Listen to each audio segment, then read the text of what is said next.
Hi, this video is going to be on Zotero, mastering this reference organizer from installation to seamless citation. And this video is made in honor of my students who are required to use this for my graduate class on academic writing. But this is for anybody who's interested in using citations in their work and really becoming much more efficient at the nitty-gritty details that come with having to deal with citations within your paper and at the end with the reference list or the bibliography. So let's get started. Zotero is a free, open source, easy to use tool. The first step we need to do is to make sure that you have all the software installed. I've opened my browser and I'm typing in zotero.org, and it brings me to a page where I see the download button, and you can see it's available for Mac, Windows, and Linux. And once you click on the download, it will take you to options to download Zotero for your operating system. I have Windows. And it will also take you to a second step, which is installing the Zotero connector. And the Zotero connector is essential because it helps you capture the citations from the web pages directly and to bring them into your Zotero library. How I explain to my students is it's really a two-step process. You go to the internet, you pull your citations from the internet as you're researching, and then you go to your Word document and you pull those citations from your Zotero library into your Word document. Okay, so you go to install, and once this installation is done, you'll see a prompt to create your Zotero account if you don't already have one.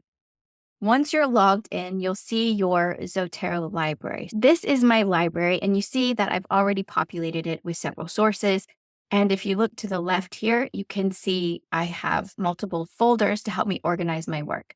So you have a central area, which is your library, and then you can create folders to organize. And this column over here on the right side, that's gray, is where you will normally have all the details. So I clicked on this one, can a soldier say no to an enhancement intervention? Over here, you can see the name of the journal, the title, the author, and the details. So how did I get this into my library? Let's go back to the internet. You've installed everything. If you have installed your Zotero connector, remember that's the second step, then you will have a button in the top screen that will help you organize your extensions. Now, I see this, but in most cases, you're not going to see this automatically. You have to decide to pin this to your bar. Now, how do you do that? This puzzle piece helps you manage your extensions. On this browser, I have two. I just have Bitwarden, my password organizer, and I have Zotero. So you see that Zotero has a blue pin. If I click it and it has no color, it means it's not pinned to my top bar. So I'm going to pin that because it's something I'm going to use often. And just click out of there. And now I have this pin that looks like a document. And that's going to allow me to pull in references. So you can do this directly from journal websites. But let's go to Google Scholar, do a search. I'm going to do something that I'm researching already. So here I can scroll down and there are a few different options. I can select the folder and I can import everything that's on this page. Google gives you 10 references. I can bring in all 10. I don't recommend that because you can start to get overload. So these tools for efficiency can actually increase your work and make everything more difficult to kind of chew and swallow because you've just taken in so much information and you haven't properly curated it.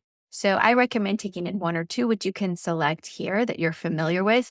Or if you want to do a little bit more research before you pull in a citation, you can go directly to the page. So the impact of artificial intelligence on hybrid warfare. So it is a book. We can go up to this icon now became a book, and I can save it to any of my individual folders or to my general library. So I'm just going to save it to my library for now.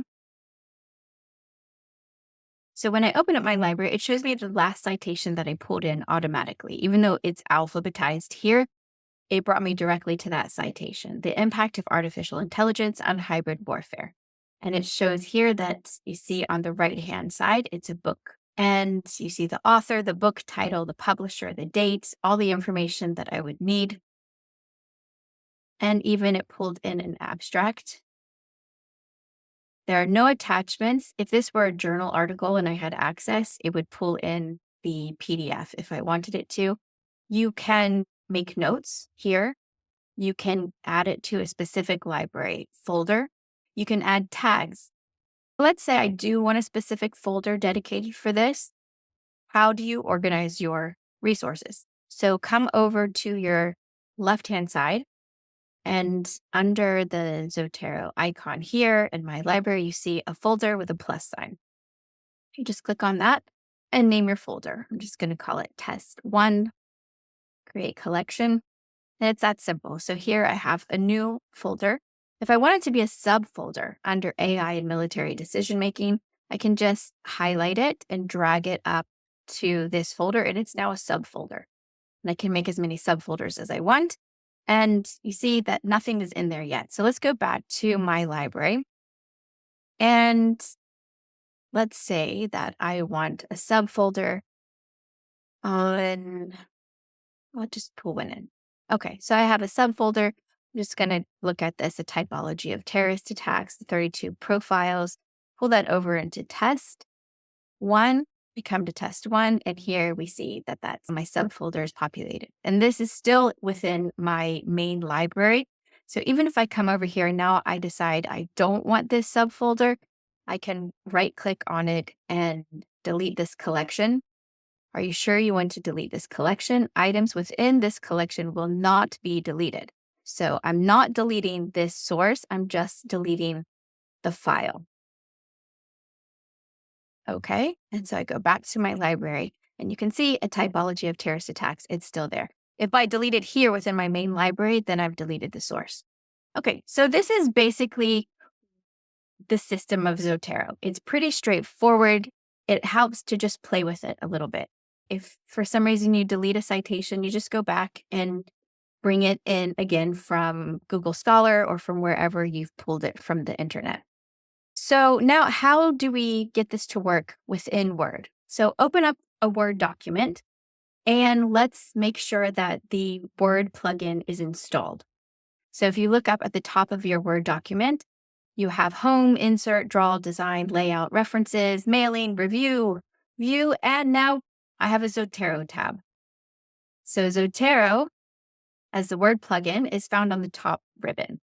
Here you'll see buttons like add or edit citation, add or edit bibliography, insert a note, document preferences, refresh, and unlink citations. If you've been using Mendeley, you may be familiar with the references being available under the reference tab. That's where Mendeley is utilized. But Zotero has its own tab, so just know that. And also, if you've just downloaded this, chances are you're going to have to restart your whole system before you see Zotero. So if you go into Word and you don't find this tab, I found this working with my students, that what you need to do is you need to restart your system and then you'll see the Zotero tab. If not, then you're going to have to troubleshoot.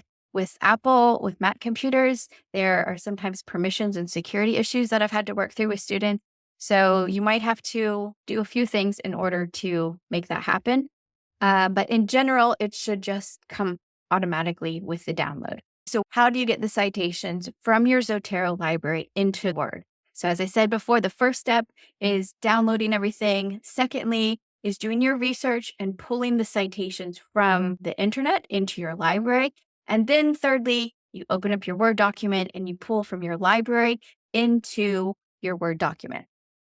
So why do I love reference organizers? Why do many people like them? Okay, so I've pulled information from online and I have sources here. So you see that this is highlighted in gray. It lets me know that it's a field that has been created through Zotero. But how did I create this? Okay, let's take it out. I want to add a citation here. I go to add or edit citation.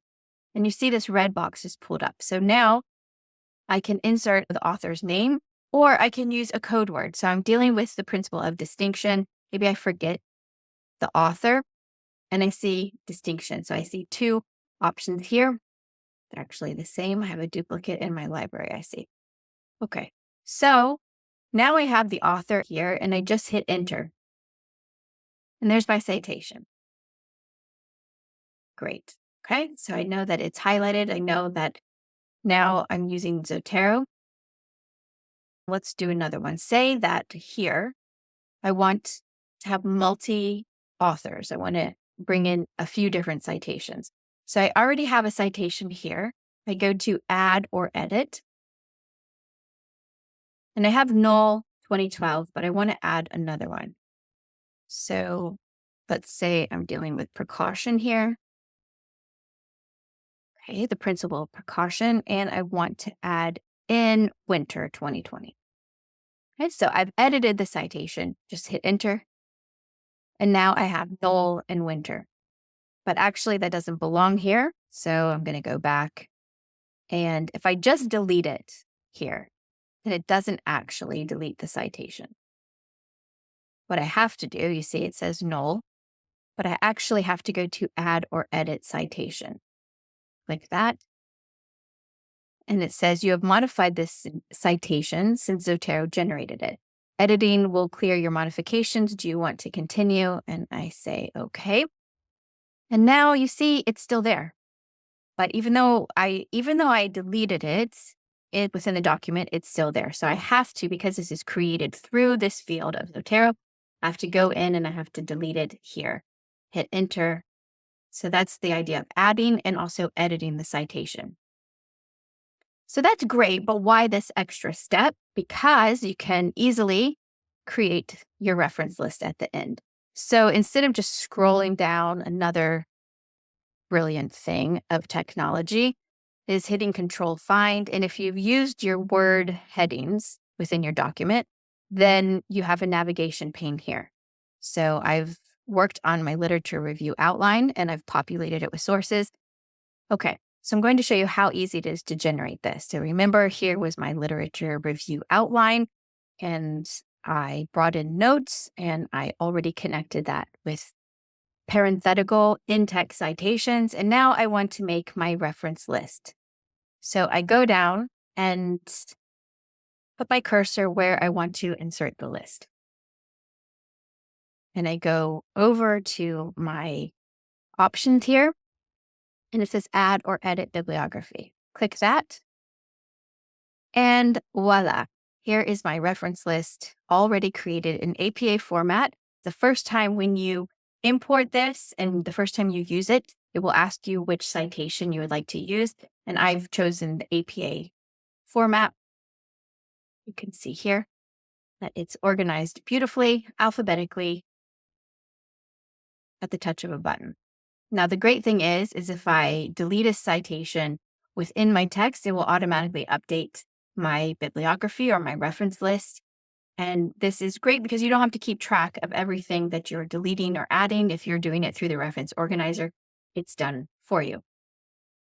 Okay, so that's it. You've successfully downloaded Zotero, downloaded the connector. You can now do your research online, draw in those resources into your Zotero library. Then you can open up your Word document and you have access to that library and you can pull it in and you can use them in citations within your text and then seamlessly create your bibliography or your reference list at the end of the document. So it's easy. It does take some work. So just practice with it. But once you figure it out, I promise you, you will not want to stop using it. It's an incredible tool. It will save you a lot of energy and time and headache. And it's worth the process, which isn't so difficult. But if you do run into a few problems, I'll be making some videos on how to troubleshoot those problems. So good luck and see you in the next video.